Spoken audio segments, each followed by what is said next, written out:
Freitas has the kind of jam-packed schedule you'd expect of a typical CEO running a successful social media marketing company. As founder and head of Austin, Texas-based Wonderkind, she has meetings with her 8-person leadership team to discuss new business, calls with clients about their Instagram and TikTok campaigns, pitch sessions with prospects, and a weekly all-hands update with her 50 employees. What makes Freitas stand out is her age.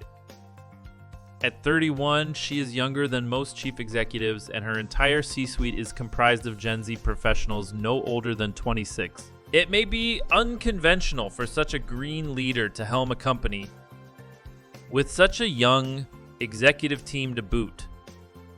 Still, Freitas believes she's up for the task, even though she often asks herself whether she's qualified or ready for the job. She says, "Every good decision I make allows me to feel more confident in my leadership abilities." Corporate leadership is traditionally associated with experience and age.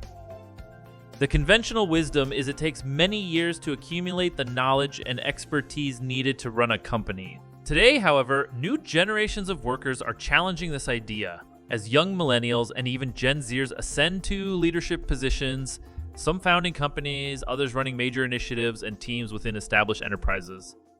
They're bringing fresh perspectives, new approaches, and a different mindset to management. These young people are eager to take the reins and redefine leadership.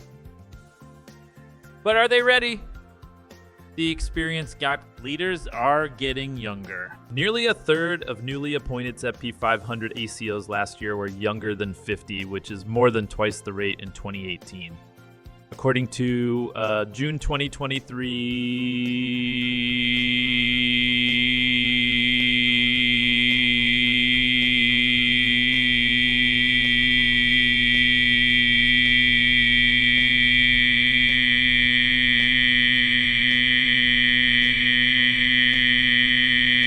And although the average CEO is still roughly aged 54, some data shows younger people are increasingly motivated to move into top positions.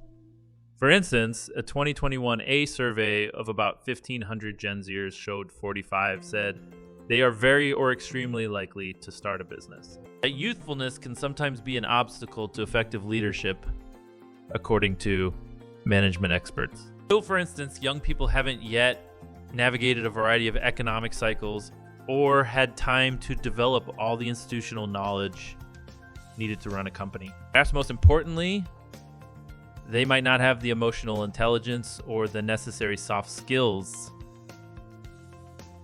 the ability to adapt to change, manage conflict, and foster morale, to manage a workforce. All leaders have blind spots, says Caroline Webb, leadership coach, author, and senior advisor at McKinsey. And young people tend to have more of them due to their lack of workforce experience. When you're earlier in your career, you don't yet have pattern recognition and an awareness of your shortcomings and biases. For instance, most leaders eventually must coach an underperforming employee or steer their organizations through an economic downturn. They'll need to trim budgets and sometimes even cut jobs. Over time, leaders learn by observation at first and through action later that there are humane, graceful, and effective ways to do this. And although hubris has no age limit, young leaders tend to be overconfident, something that can set them back, says Carrie Cooper, KBA, professor at Alliance Manchester Business School. Okay, the main negative is that younger people don't know how much they don't know. He says they don't yet have a realistic view of themselves and their strengths and weaknesses. Diverse, open-minded, and digitally savvy. Yet experts say that Gen Z's youth and professional greenness may have benefits. For instance, says Webb, although years in the workforce can instill valuable wisdom, it may also lead to stale thinking.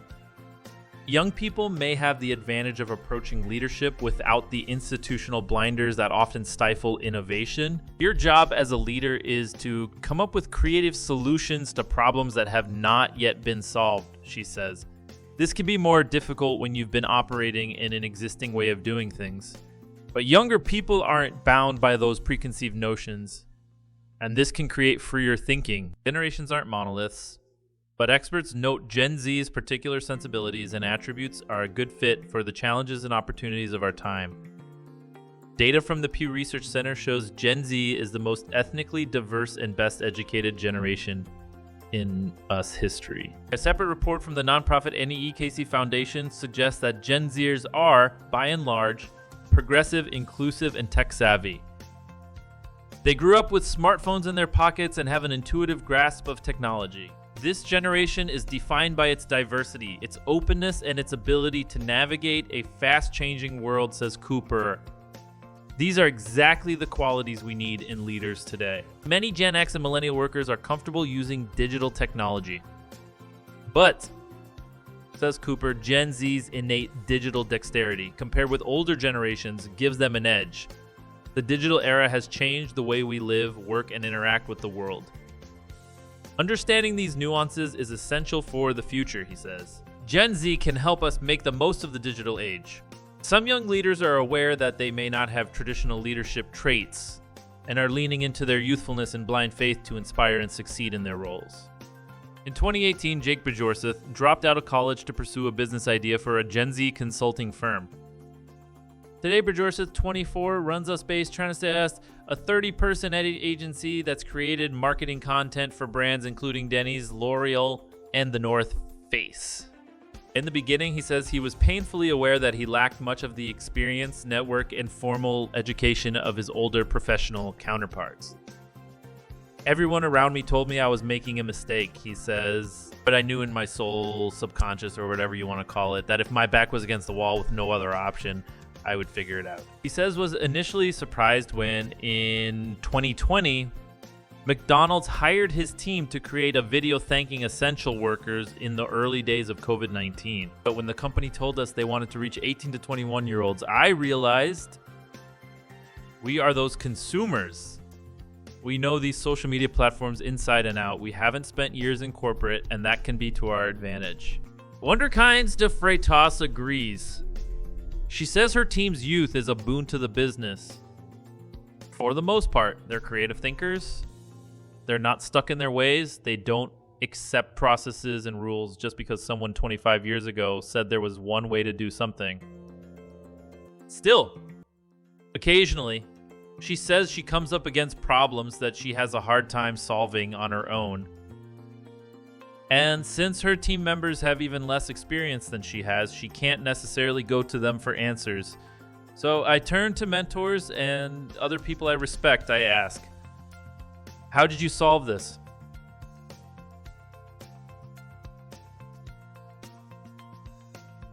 Ultimately, there is no one right age for leadership, say management experts.